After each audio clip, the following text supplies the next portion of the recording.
Ada Shoma Mubarak, a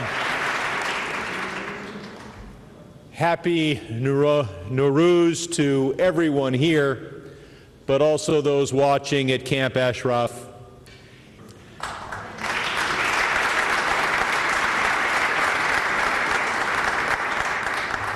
We have seen a great wind of democracy sweep the Middle East.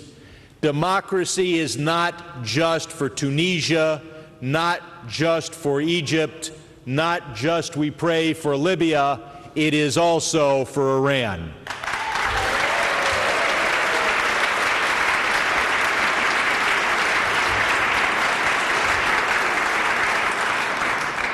Now, in 1997, our State Department was desperate to find a way to create peace and harmony and love between the people of the United States and the mullahs who are running things in Tehran. So they decided to list the People's Mujahideen as a foreign terrorist organization. I've got to ask the State Department, how's that peace, love, and harmony thing working out for you?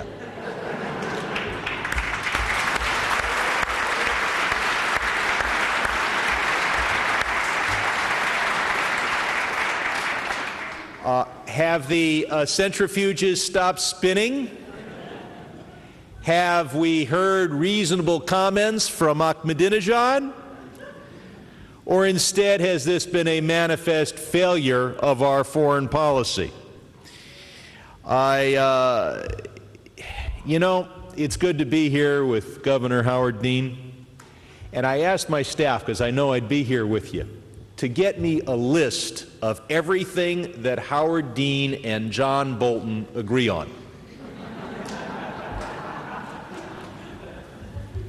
Believe it or not, they found something. And that is that the State Department should comply with the order of the U.S. Court of Appeals on July 16, 2010, to review its decision on whether the People's Mujahideen should be listed on the terrorism list, and to give due process to that organization and hopefully reach the right decision.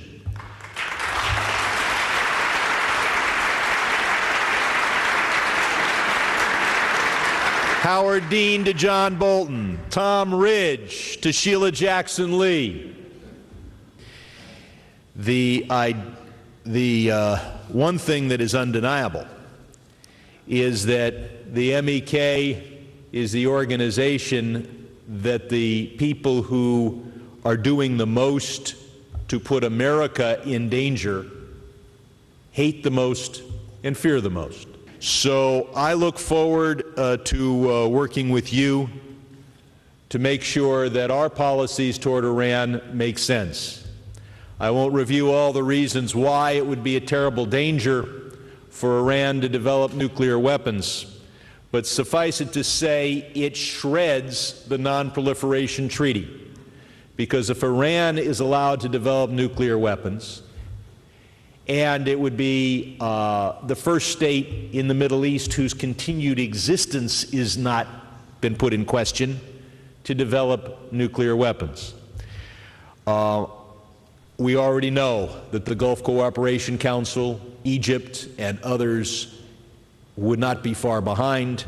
And then how do you explain to Brazil or Argentina or Thailand that they should not have nuclear weapons when half a dozen states in the Middle East all develop them? So I look forward to working with you for our national security, for democracy in Iran, for a government in Iran that is more interested in taking care of the Iranian people than shredding the Non-Proliferation Treaty and putting the world at risk. I think you're going to hear from some outstanding speakers. I have never seen such a diverse panel all come together on behalf of the same issue. And it is about time that we examine what the European Union did in 2009, and that was remove the MEK from their list. Thank you very much. nation very, very soon, because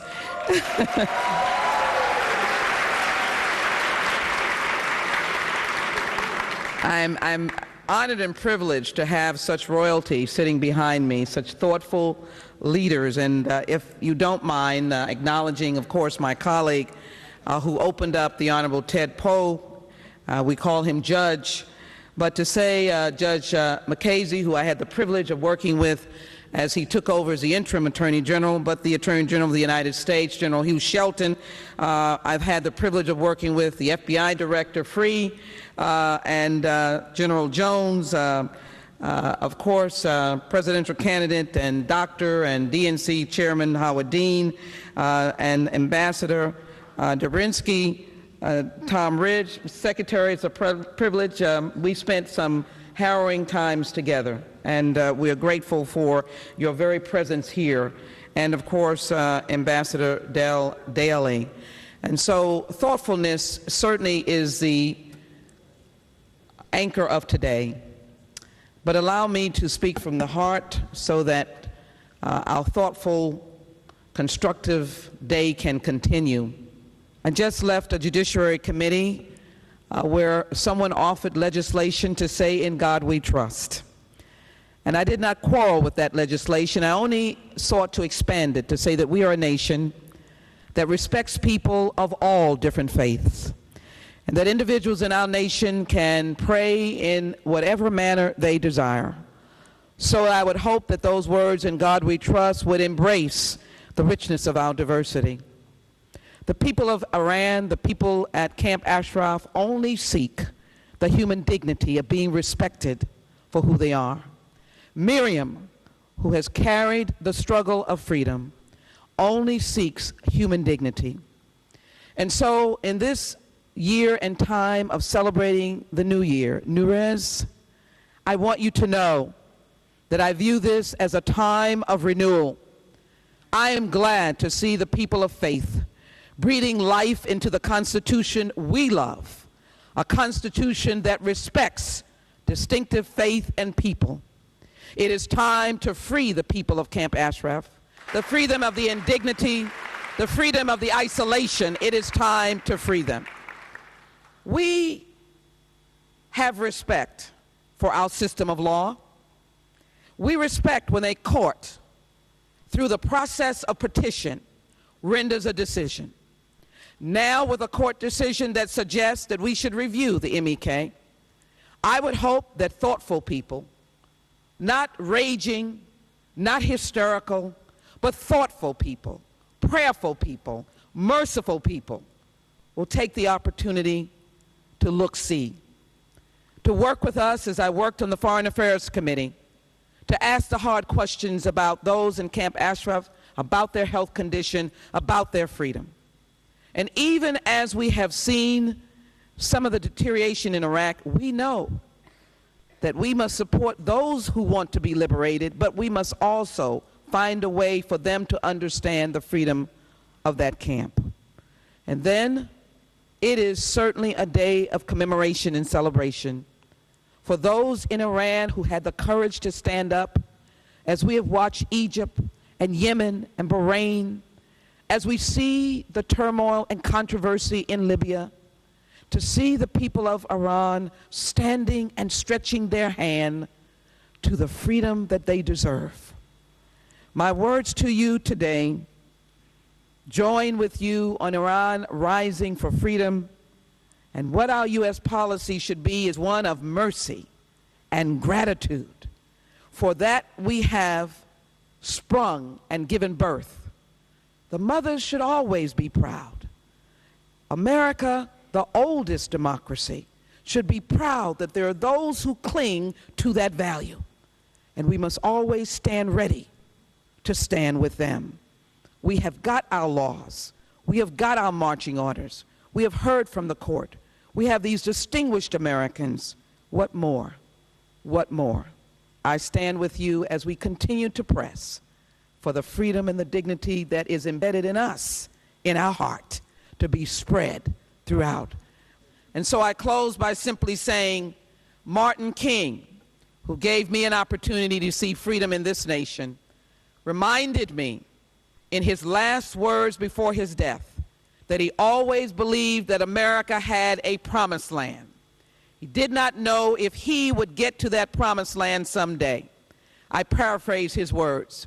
I know that the world, I know that Iran will have a promised land someday of freedom and justice. And I have faith that those of us in this room will get there with them someday. Blessings upon you. Thank you very much. Well, I'll be brief. Thank you for being here today. Briefly, I'd just like to thank you specifically what the dictatorship in Iran has done, is doing around the globe, and how important it is to have a resistance, and also because as we see the changes in the Arab world, and we see Iran tightening down, well, in fact, Egypt has embraced change, Libya is fighting with bullets change, and America is standing, and I'm a proud American, but I'm not proud that we're standing by the side hoping for the best. As you see other members of Congress, as you do your work here and back home, it is so important that you build a momentum so when the opportunity comes to make a change and a real difference in Iran, Americans will see it. Good morning, everyone, and welcome to the United States Capitol and our Congress. We're so pleased to have you here. And I stand here as a proud co-sponsor of that resolution that we moved and passed to get the MEK off the terrorist list. That's an important step. My heart goes out to all of the Iranian people, and especially those Iranian people who took it upon themselves that it is democracy.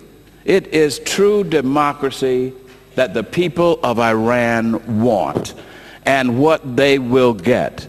And I stand shoulder with you. We've got the resolution passed, and I want you to know that Congressman David Scott stands with you in making all of your forward progress in bringing true democracy to Iran. Iran has such a rich history. It is one of our greatest civilizations. It is the cradle of where our human civilization originated. Yours is a great story. It is a great country, and you deserve to have democracy, and I'm proud to be with you shoulder to shoulder to make sure that happened. And our major step was taking and making sure that the MEK is off the terrorist list. Thank you very much.